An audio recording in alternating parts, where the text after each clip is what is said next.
Hey guys, we are gonna get cozy and I'm gonna tell you the story of how I gained and then lost 25 pounds.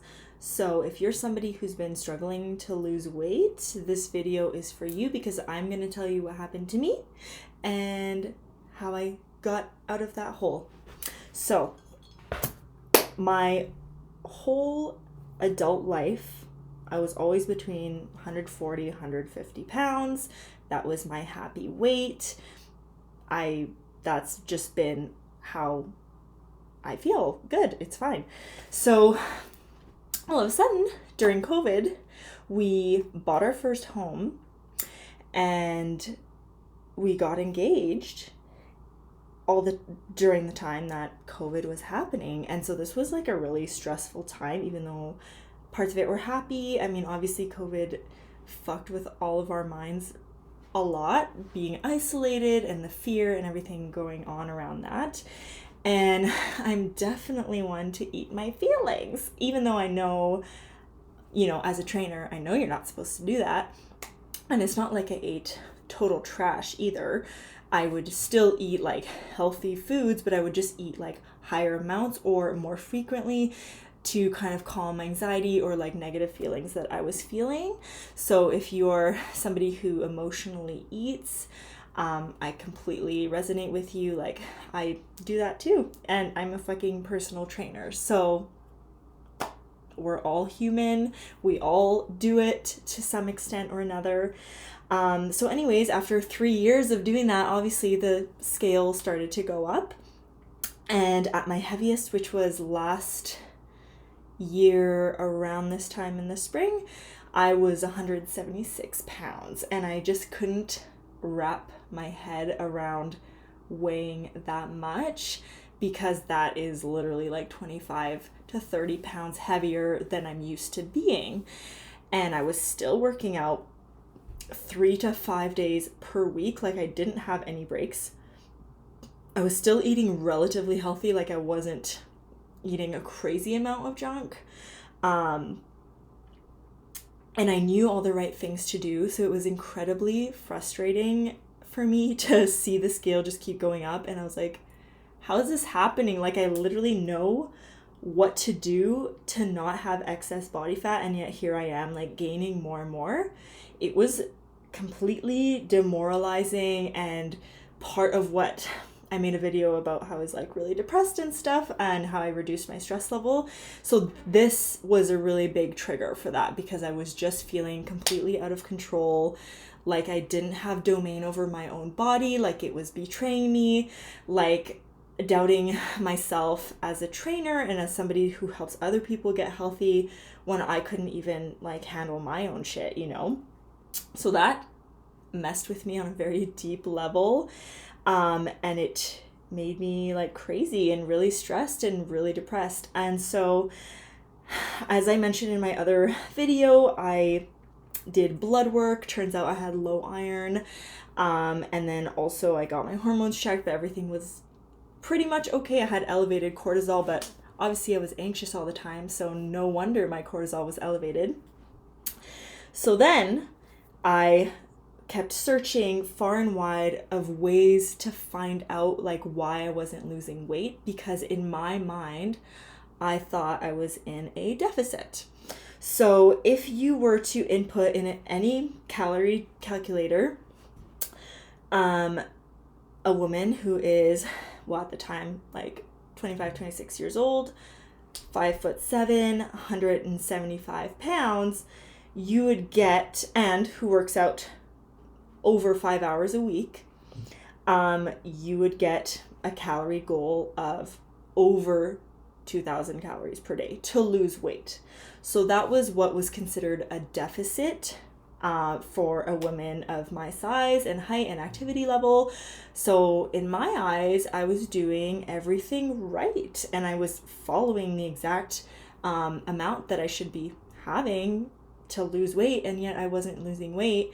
I was just struggling to maintain my weight, and I was just slowly getting higher and higher. So I was like, how is this possible? So finally, I found a place that does metabolic testing. So this is not your typical like Tanita scale that you would see at a Good Life.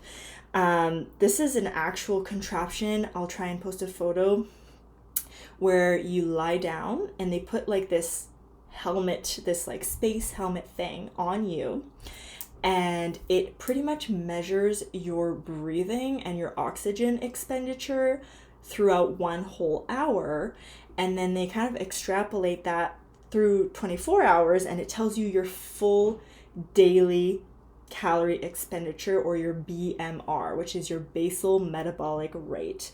And this is how many calories that you burn at rest per day.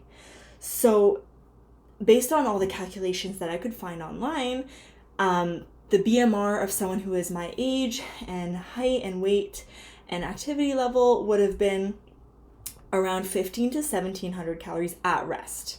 Okay, so eating a little bit more than that would then still be a deficit, which should technically yield weight loss. Well, and I'll post a screenshot of my results. I was only burning 1195 calories per day, which is extremely low. So once I had that information, I felt like a whole world just opened up, because it then made complete sense why I wasn't losing weight. I was actually in a surplus. So I was working out so hard, doing my best to eat as healthy as possible and eat within that calorie range that the online calculators told me to. But that's why I wasn't losing weight, because my metabolism was a lot slower than the average person, which the online calculators are based on. So once I kind of had that information, like it just clicked, and I was like, okay, well now I know what I need to actually eat to be in a deficit. And that brings me to my next point is, if you're aware of an Apple Watch, and you use that to track your workouts, totally fine. But something that a lot of people don't know is that your Apple Watch is not 100% accurate in terms of how many calories you're actually burning. So you don't want to make the mistake of thinking that you're burning 800 calories during your 3-hour leg day, so you can just go and eat 800 extra calories on top of your daily goal, because more often than not, the watches are not very accurate. So it's fine to have a watch, it's fine to track your workout, and it's a great tool for motivation, but I wouldn't use it as a tool to impact your nutrition, because it's just not accurate enough, if that makes sense. So that was one thing that I also kept in mind when calculating my new daily amount for like my new daily total calorie intake. So before, where I was eating between 2,000 to 2,500 a day, I now, knowing that I'm only burning 1,200 at rest, I increased on top of that around 200 to 300 extra calories for movement and workout. And that put me in around a 500 calorie per day deficit, which is what you want if you want to lose weight at the rate of 1 pound per week, which is a very healthy and normal rate for weight loss.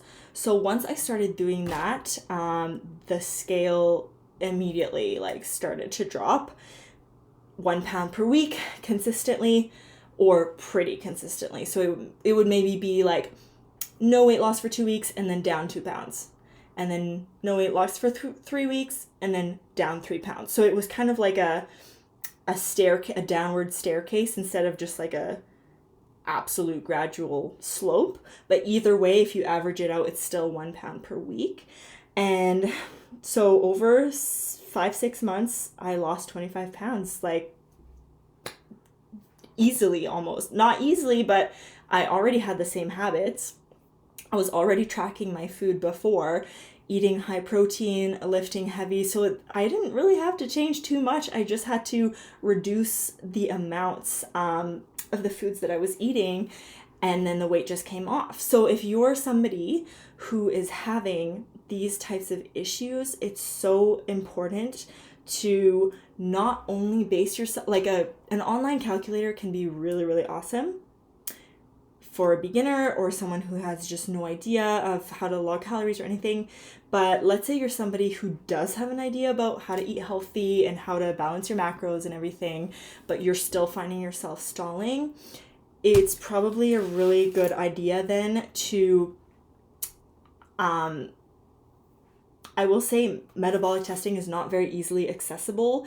And yes, you can look it up in your area and there might be a clinic that'll do it. I had to pay $100 for the 1 hour session. Best $100 I ever spent in my life. So it's definitely not something I regret. But I'm just saying, if that's not accessible to you, you can find out where your metabolic rate is at through guessing and testing.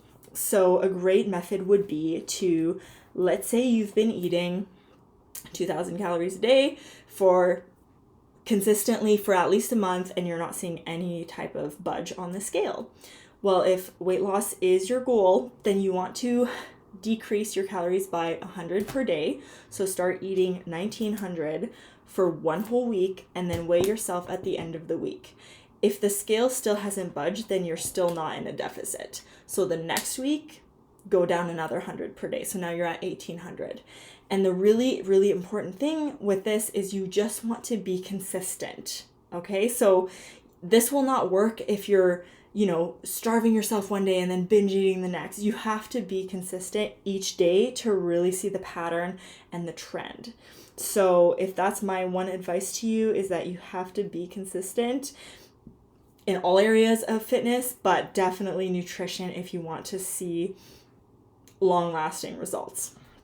So that is my one tip to you. I will share a few other tips of things that I did to help me stay in a calorie deficit. So since I was only eating between 1,400 and 1,500 calories, which, by the way, I don't recommend this for every person. This is just for my body because my metabolism is slower, okay? This might be way too low for somebody else, so do not base what I did for you. Do your own calculation of what I just mentioned about eating the same for 1 week and seeing where the scale is, because just because it worked for me, it may be way too low for you or way too high if you have a different height, different metabolism than me. So don't compare yourself to me because that's not normal. I'm not normal in terms of metabolism. So I just want to put that out there. Yeah. Now I forget where I was.